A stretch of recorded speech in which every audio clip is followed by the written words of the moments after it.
নেত্রকোনার দুর্গাপুরে ক্রমাগত দখলে অস্তিত্ব হারাতে বসছে উত্রাইলখালী খাল। গড়ে উঠছে বহু অবৈধ স্থাপনা। পানি নিষ্কাশনের পথ বন্ধ হয়ে যাওয়ায় বিভিন্ন এলাকায় বর্ষায় দেখা দেয় জলাবদ্ধতা। অবৈধ স্থাপনা উচ্ছেদ করে খালটি খননের দাবি স্থানীয়দের।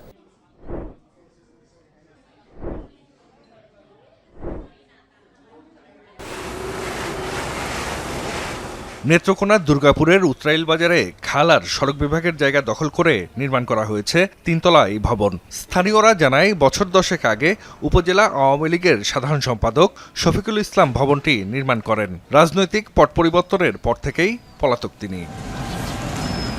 বহুতল এই ভবন ছাড়াও উত্রাইলখালী খাল ও পাশের সড়কের জায়গা দখল করে গড়ে উঠেছে অসংখ্য অবৈধ স্থাপনা। 12 কিলোমিটার দৈর্ঘ্যের খালের অন্তত 5 কিলোমিটার অংশ জুড়েই কম বেশি এমন চিত্র। অনেক জায়গায় আবার দখল করে চাষাবাদ করা হচ্ছে। পানি নিষ্কাশনের পথ বন্ধ হয়ে যাওয়ায় বর্ষায় বিভিন্ন এলাকায় জলাবদ্ধতার ভোগান্তি পোহাতে হয় স্থানীয়দের। খালগুলো আসলে দখল হয়ে যাচ্ছে, আমাদের খালের যে পানি পথ সেটা নষ্ট হয়ে গেছে। এখন আর আগের মতো পানি নাই। এখন যে বাড়িঘর কইরা দখল করে রাখছে, কিন্তু এইগুলোর জন্য আমরা এই জলবদ্ধতায় ভুগতেছি। বর্ষাকালে আমাদের ঘর বাড়ি উঠান পর্যন্ত পানি যায়, ছেলেমেয়েরা স্কুলে যেতে পারে না। সোমেশ্বরী নদী থেকে উৎপত্তি হওয়া উত্রাইলখালী খাল মিশেছে কংস নদে। অনেক আগেই প্রবাহ হারানো খালটি ক্রমাগত দখলের কারণে এখন অস্তিত্ব সংকটের মুখে। জারিয়া থেকে বিরিশিরি পর্যন্ত চমৎকার একটা খাল ছিল, সেই ব্রিটিশ আমল থেকে অবৈধভাবে এই সরকারি জমি যে খালটির উপরে স্থাপনা করে এই চমৎকার জায়গাটিকে নষ্ট করে দিয়েছে। অত্যন্ত প্রয়োজন ছিল এটা হলো খাল খনন করার, যাতে পানি সরাসরি যাতে দক্ষিণে যেতে পারে। উপজেলা প্রশাসন ও সড়ক বিভাগ জানিয়েছে সরকারি নির্দেশনা পেলে অবৈধ স্থাপনা উচ্ছেদ করা হবে।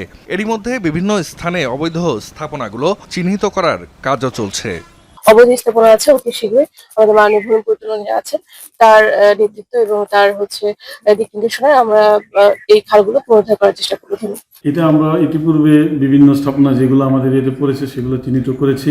আমরা আবার সেটাকে হালনাগাদ করে আমরা পরবর্তীতে উচ্ছেদ কার্যক্রম প্রয়োজনীয় ব্যবস্থা গ্রহণ করব। স্থানীয় সংসদ সদস্য ও ভূমি প্রতিমন্ত্রী ব্যারিস্টার কায়সার কামাল জানিয়েছেন, নির্বাচনী ইশতেহার অনুযায়ী অগ্রাধিকার ভিত্তিতে খাল খনন করা হবে। এই খালগুলা এখন অনেকগুলাই প্রায় ম্যাক্সিমামই বেদখল। কোথাও কোথাও হয়তো বা অন্য মন্ত্রণালয়ে নিয়ে গেছে, গিয়ে তাদেরকে আবার ভূমি বরাদ্দ দিয়েছে। তো আমরা সবকিছু দেখবো, দেখে প্রাথমিকভাবে আমি যতটুকু জানি আমাদের উপজেলা প্রশাসন থেকে 2টা খাল নির্বাচিত করা হয়েছে। ওই 2টা খালের খনন শুরু হবে অচিরেই। নেত্রকোনায় ছোট বড় 95টি নদ নদী সহ অনেক খাল নাব্যতা হারিয়েছে। পরিকল্পিতভাবে এসব নদী খাল খননের দাবি স্থানীয়দের। জাহিদ হাসান, যমুনা নিউজ।